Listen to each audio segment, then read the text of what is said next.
राधे राधे। जय श्री कृष्ण, जय बिहारी जी की। आप सभी का अपना प्यारा चैनल अध्यात्म मीडिया वृंदावन में आपका स्वागत और अभिनंदन है। जैसा कि आप सभी भक्तगण ये जान रहे हैं कि वृंदावन धाम में ठाकुर श्री बांके बिहारी जी मंदिर का जो कॉरिडोर बनने का बहुत ज़्यादा इस समय चर्चा काफ़ी चल रहा है और यह चर्चा पूरे देश में इस समय चल रहा है। आइए देर न करते हुए हम आदरणीय उपाध्याय जी के साथ हम खास वार्ता करते हैं। का अध्यात्म चैनल के सभी दर्शकों को और जो हमें श्रवण करता है उनको धन्यवाद। आज सबसे बड़ी बात यह है कि गोस्वामी वर्ग और कुछ दुकानदार लोग बार बार ये वृंदावन कॉरिडोर को निर्माण का विरोध कर रहे हैं। ये विरोध इनका किसी भी दृष्टि से देखा जाए, किसी एंगल से देखा जाए तो ये सही प्रतीत नहीं होता है, क्योंकि वृंदावन की जनता ने भी कई बार इनसे, गोस्वामी महानुभावों से, वृंदावन के दुकानदारों से जो बांके बिहारी जी के चारों तरफ हैं, उनसे स्वयं विनती कर चुके हैं कि भाई अतिक्रमण को हटाओ, अपनी व्यवस्था को सुधारो। सरकार ने यदि कोई अपना कोई एक्शन करेगी तो आपको निश्चित रूप से आपको अच्छा नहीं लगेगा। सरकार के अधिकारियों ने भी कई बार प्रयत्न किया, गोस्वामियों से विनती की, गोस्वामियों के साथ में कई बार उन्होंने कोशिश की। वर्तमान अधिकारियों ने नहीं, इससे पहले भी कितने अधिकारी आए, उन्होंने इनसे विनती की कि मंदिर की व्यवस्था सुधारो, मंदिर की व्यवस्था को ठीक करो, लेकिन ये गोस्वामी वर्ग तैयार नहीं हुआ। कई बार इन गोस्वामी वर्ग से सरकार ने कहा कि इसका कोई वैकल्पिक, जो मंदिर में दर्शन करना सुगम हो सके, उसका रास्ता निकालो। तो उसके लिए पहले वैकल्पिक रास्ता का भी एक चयन हुआ, जो पुलिस चौकी के सामने से वो रास्ता निकलना था, 25 फुट चौड़ा, जो मंदिर तक जाता। जैसे जो छोटी गलियां हैं सामने से हो गई, जो वर्तमान में है, उससे सारा बचाव हो जाता। लेकिन वहाँ के जो दुकानदार थे उस परिसर के, उसके मंदिर के आसपास के, उन्होंने उसका काफ़ी विरोध किया। कुछ लोगों ने तो इसलिए विरोध किया कि हमारी दुकानों से भीड़ गायब हो जाएगी, हमारी दुकानों से भीड़ नहीं जाएगी। और जिस व्यक्ति की दुकान आ रही थी और उसने इतना भयंकर विरोध किया, वो सुन रखा आदमी था, उसने इतना भयंकर विरोध किया कि वो स्टे लेकर आया। स्टे उसको नहीं मिला तो फिर धारा 6 हो गई। धारा 6 के बाद में अपने साथ उनके पक्के के आदमी भी एकदम मरने मारने पर उतारू हो गए। और जब सरकार को ये लगा कि ये मामला काफ़ी बिगड़ सकता है तो उन्होंने गवर्नमेंट के अधिकारियों ने अपने हाथ खींच लिए और वो रास्ते का विकल्प भी समाप्त हो गया। फिर अधिकारियों ने गोस्वामियों से विनती की कि भाई ये इस समय भीड़ बढ़ती जा रही है, भीड़ को संयमित करने के लिए हम कुछ प्रयत्न करते हैं, आप कृपया हमारा साथ दें। तो उन्होंने लाइन लगा के दर्शन करने के लिए बांके बिहारी मंदिर में उन्होंने प्रार्थना की। उसका भी इन गोस्वामी वर्ग ने विरोध किया। दूसरा, फिर गोस्वामी वर्ग से प्रार्थना की गई कि मंदिर का प्रांगण छोटा है, आप 400 व्यक्ति तो आप गोस्वामी वर्गीय मंदिर में खड़े हो जाते हैं, तो दर्शन करने वाला तो आपकी अनुपात के हिसाब से काफ़ी कम रहते हैं, तो इसको थोड़ा सा व्यवस्थित करो। आप मंदिर में केवल वही व्यक्ति आओ जिस दिन जिसकी सेवा है, बाकी मंदिर के बाहर या अपने मकान पर रहो या घर पर रहो, अपनी कहीं गद्दी बना लो। तो कुछ गोस्वामियों ने तो गद्दी बनाई, लेकिन सभी गोस्वामियों ने इसका विरोध किया कि मंदिर का अधिकार हमारा है। कोई यात्री दर्शन करने आए, कोई तीर्थयात्री दर्शन करने आए या नहीं आए, हाँ तो मंदिर के अंदर ऐसे ही खड़े होंगे। जी, मैं एक चीज़ आपसे और पूछना चाहूँगा कि इस मंदिर पर तो शुरू से अधिकार इन गोस्वामी समाज का ही है और ठाकुर जी के ये सेवाधिकारी हैं, तो आखिर इनके लिए क्या मार्ग होना चाहिए? ये कहाँ जाएंगे? ये तो अपनी मांग जायज़ कर रहे हैं। नहीं, हम तो कह रहे हैं कि इनकी मांग तो केवल इतनी है ना, और इनका अधिकार तो केवल इतना है ना कि अपनी सेवा के दिन भगवान की पूजा सेवा करें, बाकी दिन और कुछ अपना काम करें। इनका अधिकार ये किसने दे दिया कि आप जाके यात्रियों के साथ लूटपाट करो, यात्रियों के साथ में हाथापाई करो, यात्रियों के साथ में छीना झपटी करो? ये अधिकार किसने दे दिया इनको? नहीं तो ये पहचान भी तो नहीं हो पाता है कि ये गोस्वामी जी हैं या कोई और किस भेष में आते हैं। नहीं, गोस्वामी वर्ग तो ये अपने विशिष्ट रूप से, जैसे नौटंकी में जो कलाकार होते हैं उस तरह से बन के खड़े रहते हैं। अधिकारियों ने बड़ी विनती की इनसे, और यहाँ के समाज के लोगों ने भी, जो समझदार लोग थे, उन्होंने बड़ी विनती की। तो आदरणीय श्रीमान, अभी तक लगभग अधिकारियों के साथ कई बैठक हो चुके हैं, लेकिन किसी भी बैठक में कोई इसका निष्कर्ष नहीं निकल पाया कि हाँ अब कॉरिडोर बनने का रास्ता साफ हो गया। इसको लेकर के आप क्या कहना नहीं, देखिए, आज के दिन कॉरिडोर बनने का तो रास्ता बिल्कुल साफ है जी, किसी तरह से कानूनी अड़चन नहीं है जी। दूसरा ऐसा है कि उसी के विषय में आपसे मैं कहना चाहता था, इसलिए जी जी जी मैं कहना चाहता हूँ कि एक अनंत शर्मा ने एक जनहित याचिका दायर की। जब वहाँ व्यक्ति मंदिर में ज़्यादा व्यवस्था हो गई, उन्होंने सरकार न्यायालय में मांग की और सरकार को पार्टी बनाया कि साहब इस न्यायालय इसकी व्यवस्था सुधारी जाए। तो जब कोर्ट ने पूछा है कि व्यवस्था पे किस तरह से सुधार होना चाहिए, बोले कि आदमी आराम से दर्शन कर ले, ये सुधार होना चाहिए। उन्होंने ये नहीं कहा कि कॉरिडोर होना चाहिए। तो ये सारी बातें जब सारी बहस हुई तो अधिकारी लोग इनके पास में गए हाथ जोड़ने के बाद में, और इनसे कहा कि ठाकुर जी को गर्भगृह से, गर्भगृह बड़ा छोटा है, 8x10 का है या 10x12 का है, तो आप ऐसा करो ठाकुर जी को समय समय से जब दर्शन खुले उस समय जगमोहन में विराजमान करा दो, और इस जगमोहन में दर्शन विराजमान कराने से सब लोगों को सुगमता से दर्शन हो जाएंगे, और यात्रियों का वहाँ जो वेट करते हैं यात्री, वो वेट नहीं होगा। क्योंकि आज के दिन गर्भगृह में होता यह है कि एक एक घर से 10-10 आदमी मंदिर में गर्भगृह में घुस जाते हैं, जैसे ठाकुर जी के दर्शन नहीं हो पाते। और यात्रियों को दर्शन करने के लिए जब इतनी दूर से आया है तो थोड़ा सा 5 मिनट, 7 मिनट, 10 मिनट वेट करना पड़ता है, जैसे इन लोगों की पीठ या कपड़े नहीं दिखलाई दें और ठाकुर जी का दर्शन हो जाए। लेकिन तो जब इस तरह की जब उन्होंने मांग की तो कुछ गोस्वामी तो तैयार हुए थे, और राजमुख सेवाधिकारी थे वो शायद, वो तो उनमें से कुछ व्यक्ति तैयार हो गए थे, और बाकी सब गोस्वामी ने विरोध किया।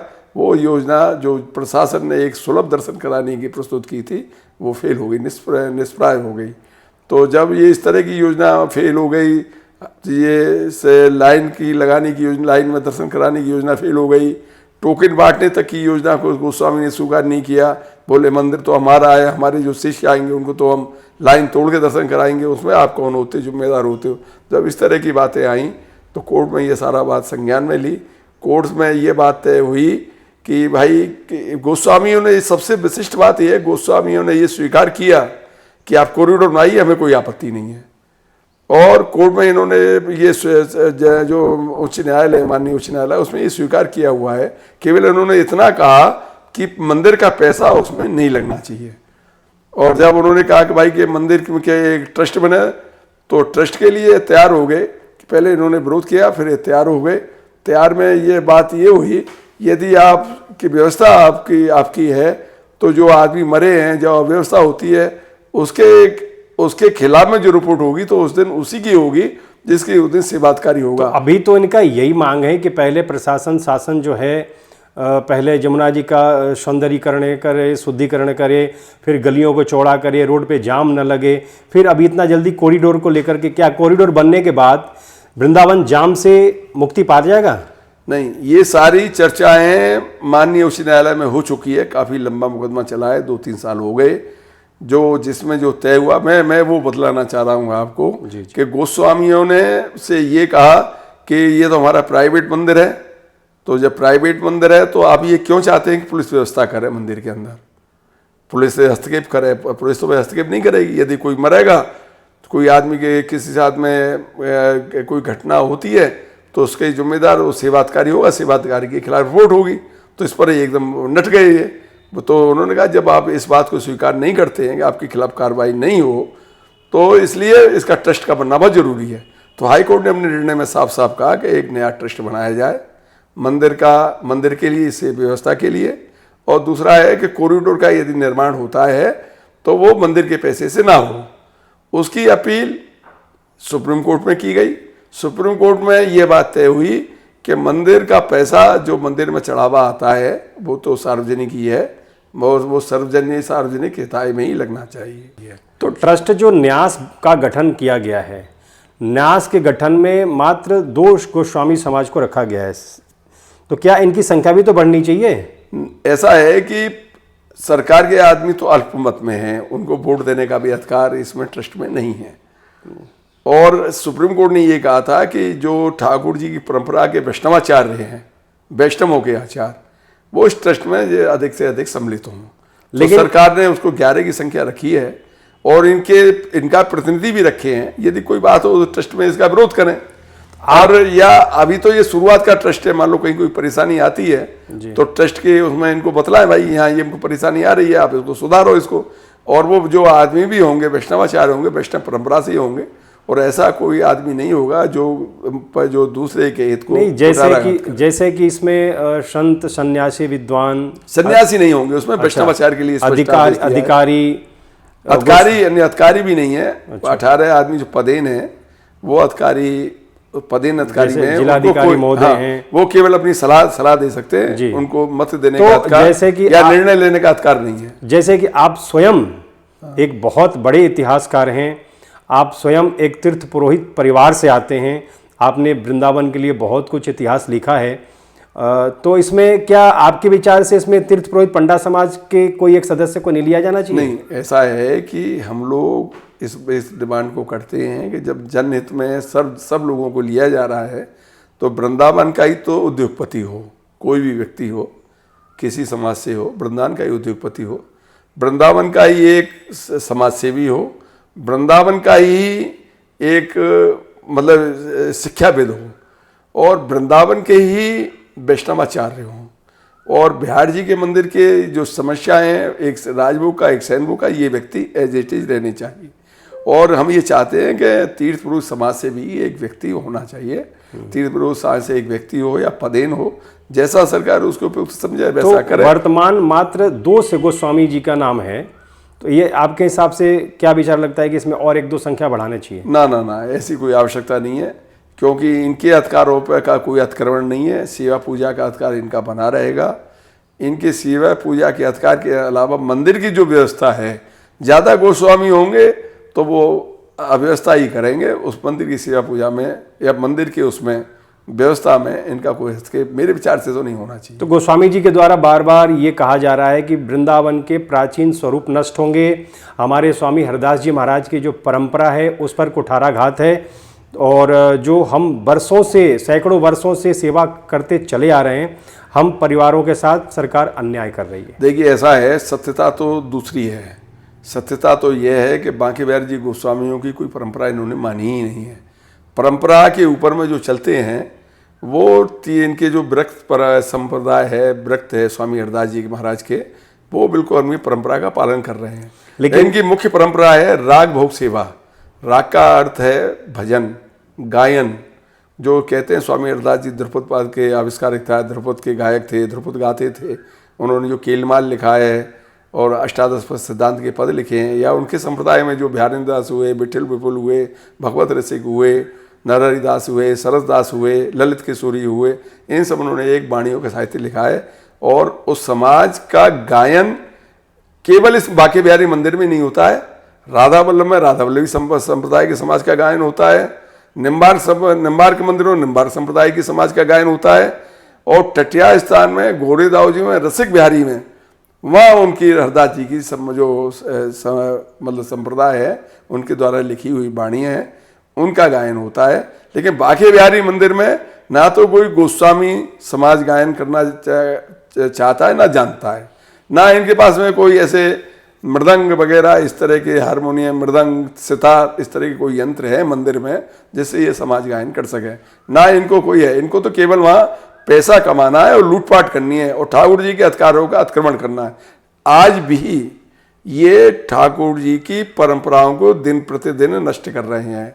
भगवान का जब शयन करने का समय होता है उस समय वहाँ जिंदाबाद मुर्दाबाद बांके बिहारी जी के दरवाजे पे कर रहे हैं।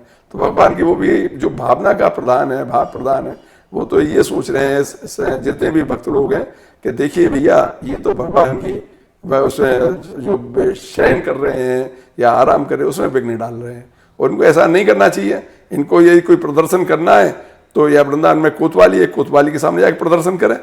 यदि किसी को प्रदर्शन करना है तो जाके वहाँ डीएम के कार्यालय में जाके प्रदर्शन करें, एसएसपी के कार्यालय में जाके प्रदर्शन करें। लेकिन आदरणीय, मैं एक बार क्षमा चाहूँगा, आपको रोकना चाहूँगा। ठाकुर बांके बिहारी जी का जो सेवा है ये बाल स्वरूप का सेवा है। ये आप बांके बिहारी में केली की सेवा है, रास रंग की सेवा है, कोई बाल स्वरूप की सेवा नहीं है।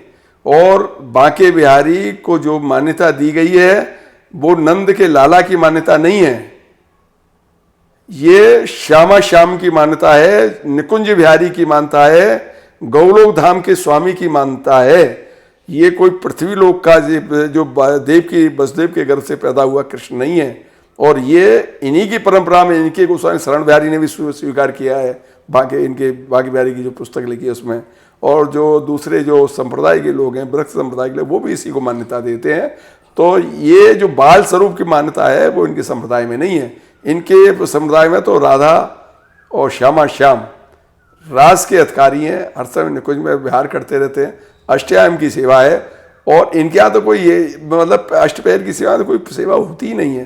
अभी कभी कभी तो चाट पकौड़ी का भोग लगाते हैं, किस ग्रंथ में लिखा हुआ है भैया चाट पकौड़ी का भोग लगाने, पता नहीं जाने कहाँ से इनको बुद्धि आती है। आपके साथ मेरी एक वार्ता हुई थी लगभग 6-7 दिन पूर्व पहले, जिसमें कि आपने ये कहा था कि राजपुरा में स्वामी जी का जन्म हुआ था। और लेकिन इन्होंने ये इनके मत से ये एक छोटा सा पंचांग में लिखा हुआ है कि अलीगढ़ के पास कोई गांव है, हरदासपुर या कुछ ऐसा, उस गांव में लिखा, मैं थोड़ा भूल रहा हूँ, लेकिन वो किताब है मेरे पास। स्वामी जी का जन्म वहाँ हुआ था और ये हमारे वंशज हैं। ये जो सनाड्य ब्राह्मण जहाँ भी अंकित लिखा गया है ये बिल्कुल निराधार है। देखिए ऐसा है, पंचांग कब का बना हुआ है? पंचांग तो हर साल बनता है। कोई पुराना पंचांग निकाल के लाएं जो कम से कम 150-200 साल पुराना हो, उस समय स्वामी हरदास जी के ज़माने का हो, स्वामी हरदास जी के बाद में बिहारिन दास जी के ज़माने का हो, विठल विपुल जी के सामने का हो, सरसदेव के ज़माने का हो, नरहरिदास के ज़माने का हो, रसिक देव जी के ज़माने का पंचांग हो, उसमें ये लिखा हुआ दिखलाएं कि बिहारी जी महाराज का जन्म के खैर गांव कौल के पास खैर गांव के में हरदासपुर जगह इस पर हुआ। अब एक और जो दूसरा है जो भक्ति रसामृत सिंधु है, भक्तमाला है, उसमें ये लिखा हुआ है कि इनके पूर्वज नहीं, बांके आजधीर नाम के जो पूर्वज थे वो लोग हरदासपुर से आए और सनाड्य ब्राह्मण थे। एफ.एस. ग्राउस ने लिखा है इस बात को, 200 पेज नंबर 202, मैं पेज नंबर भी बतला रहा हूँ आपको। और उन्होंने आके यहाँ पर उनके संतान हुई, ब्रह्मधीर के संतान हुई ज्ञानधीर, जो एफ.एस. ग्राउस को मैं आप कोट कर रहा हूँ आपको। और ज्ञानधीर के संतान हुई आजधीर के विवाह हुआ राजपुर की लड़की से, कन्या से विवाह हुआ, उसका नाम मेरे अभी विस्मृत हो गया है। और उससे विवाह हुआ, उस विवाह से जो पुत्र हुआ उसका नाम था हरदास जी। और हरदास जी का विवाह नहीं हुआ। और विठल विपुल उनके मामा के लड़के थे। और ये विठल जब विरक्त हुए 25 साल की अवस्था में, तो प्रथम निधवन नहीं गए, ये मान सरोवर पर जाके इन्होंने भजन किया और वहीं विठल विपुल को अपना शिष्य बनाया। विठल विपुल को शिष्य बनाने के बाद में ये बाद में अपने विरक्त होने के 5 वर्ष के बाद में ये निधवन आए और निधवन में इन्होंने बांके बिहारी जी को प्रकट किया। तो भैया निजमत सिद्धांत है और जो वाणियाँ हैं, भगवत रसिक की वाणी है और दूसरे रसिक देव जी की वाणी है, सरस देव की वाणी है, सब में तो भैया ये लिखा हुआ है ये सनाड्य ब्राह्मण थे। और जगन्नाथ की जो वंशज हैं वो ये बांके बिहारी जी गोस्वामी है। बिहारिन दास ने जगन्नाथ को, जो मुल्तान के निवासी थे, मुल्तान के पास, पंजाब को गुजराला बतलाता है, कोई मुल्तान बतलाता है, और वहाँ से आके ये मूर्ति स्थापना, मतलब वहाँ से आके ये पुजारी बनाए। और पुजारी, क्योंकि बिहारिन दास की सबसे बड़ी बात ये थी कि एक हाथ नहीं था, तो बांके बिहारी जी के मंदिर में वो एक हाथ से आरती करते थे, दूसरे हाथ से घंटी नहीं बजती थी, उन पर घंटी बजा ही नहीं सकते थे वो, इसलिए आज भी बांके बिहारी के मंदिर में घंटी नहीं बजती। अच्छा, हाँ, ये तो मार्केबल बात है कि बिहारी के मंदिर में घंटी नहीं बजती। वो बिहारिन दास सेवा पूजा करते थे। अब बिहारिन दास इस तरह के मतलब वृक्ष संत थे, वो अकबर के दरबार में ऊंची पोस्ट पे थे, पैसे वाले आदमी थे। जब विरक्त हुए तो एकदम संसार से विरक्ति हो गई, तो भगवान की सेवा में ज़्यादा ध्यान नहीं रहता उनका, वो कहीं कहीं ध्यानस्थ हो जाते, भगवान की लीला देखने लग जाते। इस तरह से जब व्यवहार हुआ तो कैसे उनके शिष्य जो दूसरे लोग थे उन्होंने कहा महाराज एक पुजारी रख दीजिए। तो जब उन्होंने ये जगन्नाथ नाम के आदमी को पुजारी रखा। अब भाई ये तो अब देखो ऐसा है कि ये तो इतिहास की बातें हैं, उसके पक्ष में भी तर्क आएंगे और विपक्ष में भी तर्क आएंगे। और आदमी की इच्छा है, जिसको स्वीकार करे, बहुमत से आदमी जो स्वीकार कर रहा है। मैं तो केवल इतना कहना चाहूँगा, इन सब बातों को छोड़ दिया जाए। यदि आपको अध्यादेश से, ट्रस्ट से कोई ऐतराज है तो उसे भैया high court, Allahabad high court है, उसमें जाके चैलेंज करो। क्यों नहीं चैलेंज करते हो आप भाई? आप यहाँ हाय माँ हाय हाय मुर्दाबाद जिंदाबाद बाकी बिहारी मंदिर में क्यों कर रहे हो आप? यहाँ बाकी बिहारी को तो आराम से रहने दो, यहाँ तो भगवान का आराम से दर्शन होने दो, यहाँ तो भगवान को शांति से रहने दो। उनको अपनी केली का समझते हैं क्या? राधा जी ने केलमाल लिखी है। केल का अर्थ है अंतरंग क्रियाएं, जो राधा जी के साथ में जो अंतरंग क्रियाएं जो एकांत में संभव है, अष्ट सखियों के सामने संभव है, वो क्रियाओं की जो लीला है उसका नाम केली है। केली का दूसरा अर्थ रति क्रिया भी है। तो उसका जब भगवान अपने उसके आराम से अपने उसमें रह रहे हैं, अपने निकुंज की लीला में मस्त हैं, निकुंज विहार कर रहे हैं, उस समय भैया क्यों उन्हें कष्ट देते हो तुम? उन्हें तो कष्ट मत। कुल मिलाकर के अब चलते चलते एक बात का और जानकारी मैं प्राप्त करना चाहूँगा आपसे, अनुभव के हिसाब से क्या होना चाहिए ताकि इनको भी न्याय मिलना चाहिए, कॉरिडोर बने और गोस्वामी जनों को न्याय भी मिलना चाहिए? देखिए, गोस्वामी जनों के अधिकारों में तो कोई अतिक्रमण है नहीं, इनको तो सेवा करने का अधिकार है। शुरू से ही जो इनके पूर्वजों ने इनको जो व्यवस्था बनाई थी मंदिर की, उसने ये बनाया था, भेंट तो मंदिर की सेवा में जाएगी, ठाकुर जी गोलक में जाएगी, न्यौछावर जो शिष्य और भक्त करेगा वो उनकी जेब में जाएगी। अब हो उल्टा रहा है, न्यौछावर भी इनकी जेब में जा रही है और भेंट भी इनकी जेब में जा रही है। तो मेरे विचार से तो ऐसा होगा कि न्यौछावर पे तो रोक नहीं लगेगी और भेंट को ये ले जा नहीं सकते। और अभी भी जो कुछ दिन जब इनके सेवक उनकी कमेटी थी और ये इनका बहुमत था, कमेटी में 4 आदमी चुने जाते थे, तो 3 आदमी इनके द्वारा मनोनीत होते थे। तो उस समय तो ये था घिस्सी दुआ माफ। घिस्सी दुआ माफ का अर्थ है जैसे अंटा खेलता है आदमी, कोई छोटे छोटे बच्चे अंटे खेल रहे हैं, अंटा गोली, और बड़ा कोई आया उसने उसमें से सारे अंटों को उठा के भाग गया। ऐसे ही जब इनकी जब भेंट की गुल्लक खुलती थी तो इनके दादा लोग आते थे, गोसाई आते थे, और घिस्सी दुआ माफ कहा, उन्हें पूरा रुपया और जितना भर सकते थे अपने उसमें वो लिया और चले गए। अब बेचारे कर्मचारी देखते रह जाते, मैनेजर देखता रह जाता। मैनेजर कुछ कर ही नहीं सकता था, क्या कर सकता था इनका? ये तो शुरू से मालिक बनने के, हम तो मालिक हैं मंदिर के, 10 साल पैसा हमारा, पैसे हमारे बाप का। अब आज भी स्थिति यह है, इनको कॉरिडोर बनने की आपत्ति नहीं है, मंदिर के लिए सुदृढ़ करने के लिए इन्होंने गवर्नमेंट से परमिशन, मतलब गवर्नमेंट से कहा कि हमारे मंदिर का सुदृढ़ीकरण कराओ। उससे भी आपत्ति नहीं है। मंदिर की कोई व्यवस्था, यदि मंदिर की सुदृढ़ीकरण होता है, कोई मतलब कुछ होता है, तो उससे भी इनको आपत्ति नहीं है। इनको आपत्ति तो 300 साढ़े 300 करोड़ रुपए से है, जो जिनको ये चाहते हैं कि सेवा के हिसाब से आपस में बढ़ जाए या इक्वल आपस में बढ़ जाए, उस रुपए के जाने से आपत्ति है, और कोई आपत्ति नहीं है। तो कुल मिलाकर के प्राचीन स्वरूप नष्ट होने जा रहा है कुंज गलियों का। अरे भैया, कुंज गली कोई ऐसा है कि आप पहले तो एक बात को ये समझिए, मैं बहुत विशिष्ट बात बता रहा हूं। 250 साल पहले वृंदावन नाम की वर्तमान में कोई जगह ही नहीं थी। 3 नगला थे, 3 नगलाओं को संयुक्त करके महाराज जय सिंह के सामने ये वृंदावन की स्थापना हुई। और उस समय यहाँ कोई ज्यादा मकान भी नहीं थे। सबसे पहले मकान का बनना शुरू हुआ है, मानसिक ने गोविंद देव जी का मंदिर बनवाया सबसे पहले, फिर मदन मोहन जी का मंदिर बना, फिर ये प्राचीन मंदिर बने जहांगीर के जमाने में। उसके बाद में वृंदावन में आबादी का बढ़ना शुरू हुआ। और ये जो आबादी जो आज वर्तमान स्वरूप है, ये बाद में हुई है, महाराज जय सिंह के बाद में शुरू हुई है। तो ऐसा कुछ नहीं है कि वृंदावन बहुत पुराना नगर है, लेकिन भागवत वगैरह में जो वर्णन आता है जो वो है वो पूरे संपूर्ण वृंदावन का आता है। उसमें हम लोग जो बांटते हैं ब्रज को, एक तो मथुरा मंडल को 2 भागों में बांटते हैं। एक तो है मधुबन और दूसरा है भरतवन। और भरतवन को पुनः 2 भागों में बांटते हैं। एक है महावन और दूसरा है वृंदावन। महावन का इलाका तो गोकुल और महावन जो आज वर्तमान में वो हिस्सा है, और मधुबन का हिस्सा है वो मथुरा का हिस्सा है, जिसमें मथुरा नगर बसा हुआ है। महाराज राजा मधु ने मथुरा को बसाया था। और वृंदावन का जो बाकी का जो ब्रजमंडल का मथुरा मंडल का हिस्सा है वो वृंदावन का हिस्सा है।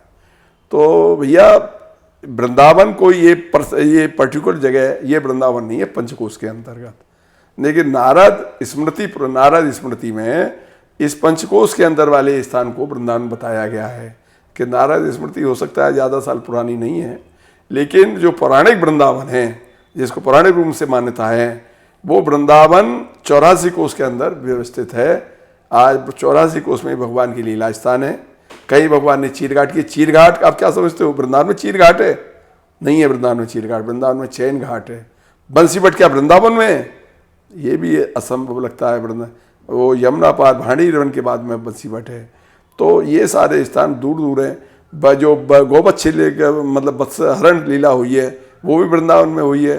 वो स्थान यहाँ सेई गांव में है, सेई गांव के पास है, बचवन है।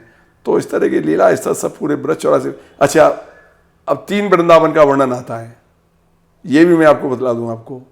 एक वृंदावन का आता है कामवन का, कामवन को आदि वृंदावन मानते हैं। दूसरा वृंदावन का महाप्रभु वल्लभाचार्य जी महाराज मानते हैं गोवर्धन के बाद चंद्र सरोवर के आसपास का वृंदावन मानते हैं। और ये जो वर्तमान में वृंदावन है इसको गौड़ीय संप्रदाय का वृंदावन मानते हैं।